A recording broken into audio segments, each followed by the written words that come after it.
Hello दोस्तों, achieve success YouTube channel में आप लोगों का फिर से एक बार स्वागत है।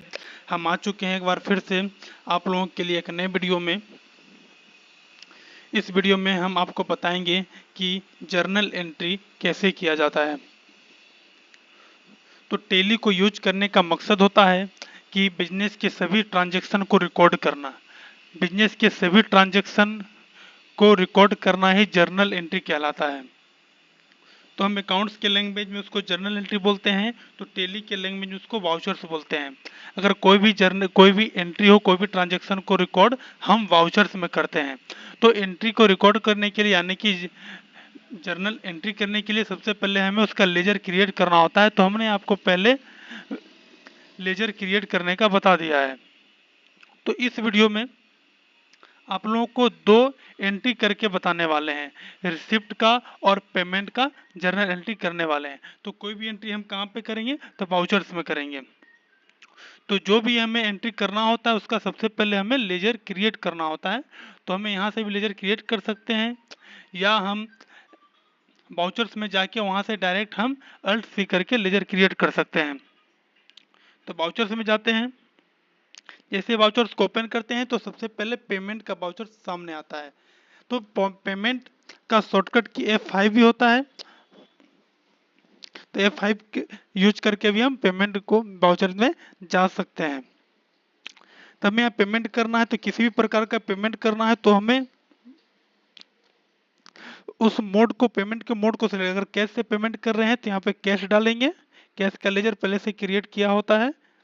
या अगर मुझे बैंक से अगर पेमेंट करना है तो बैंक का लेजर क्रिएट करना होता है। तो बैंक का लेजर भी बहुत सारे हमने क्रिएट कर चुका है। अगर नहीं, अगर क्रिएट करना चाहते हैं तो अल्ट से कोई अदर बैंक, नया बैंक अकाउंट हम क्रिएट कर सकते हैं। जैसे ICICI बैंक का लेजर क्रिएट कर रहे हैं।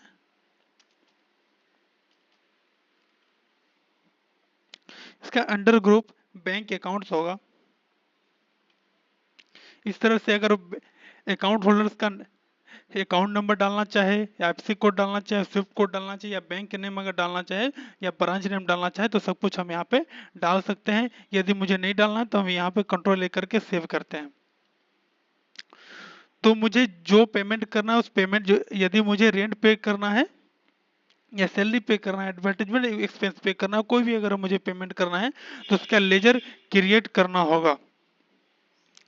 जैसे मुझे वेजेस पे करना, यानी कि मजदूरी का भुगतान करना है, तो यहाँ पे वेजेस का लेजर बनाना हो, यहाँ पे बना हुआ नहीं है तो यहाँ पे अल्ट सी करके वेजेस का लेजर बनाना होगा।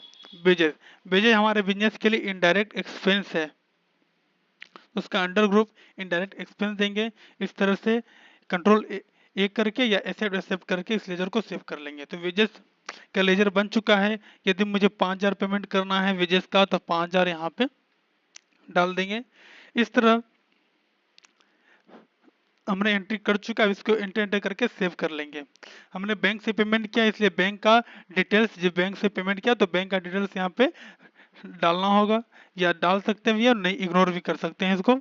यहाँ पे अगर कोई चेक से पेमेंट किया तो चेक नंबर यहाँ पे डाल सकते हैं, या वो से पेमेंट का जो भी उसका रिमार्क्स यहाँ पे डालना चाहे तो दे सकते हैं। तो कंट्रोल लेकर के इसको सेव करते हैं। इस तरह से पेमेंट का एंट्री जो हमने किया है वो सेव हो चुका है। सेव किया हुआ एंट्री, जो एंट्री हम कर चुके हैं, उसको अगर हमें फिर से देखना है तो डे बुक में जाके हम देख सकते हैं। हमने जो भी एंट्री किया है सारा एंट्री यहाँ पे आ चुका है। तो अब हमें रिसिप्ट का एंट्री करना है। तो वाउचर्स में फिर से आएंगे, तो रिसिप्ट का एंट्री करना है तो रिसिप्ट का शॉर्टकट की F6 होता है। जब भी हमें पेमेंट प्राप्त करना होता है तो रिसिप्ट करते हैं, और भुगतान करना है तो पेमेंट करते हैं।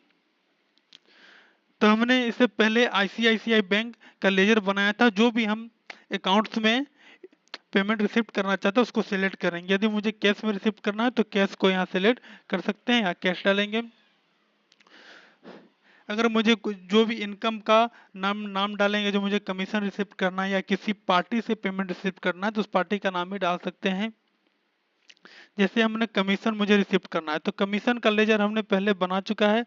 अगर कोई भी लेजर नहीं बना होगा तो यहाँ से अल्ट सी करके उसको बना भी सकते हैं। तो कमीशन का लेजर हमने पहले बना चुका है। तो कमीशन अगर 10,000 रिसीव करे तो इस तरह से यहाँ पे कंट्रोल करके सेव कर सकते हैं।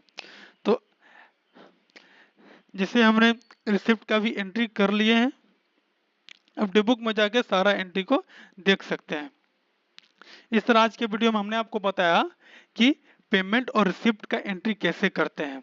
तो बिजनेस में और बहुत सारे प्रकार के ट्रांजैक्शन होते हैं, जैसे सेल होते हैं, परचेज होते हैं, है ना। तो उसके बाद अगले वीडियो में और बहुत सारे जो भी ट्रांजैक्शन होते हैं और बहुत सारे जो वाउचर्स होते हैं उसमें हम आपको एंट्री करके बताने वाले हैं। आशा करते हैं यह वीडियो आपके लिए बहुत हेल्पफुल हुआ होगा। तो मिलते हैं नेक्स्ट वीडियो में, तब तक के लिए बाय, थैंक यू।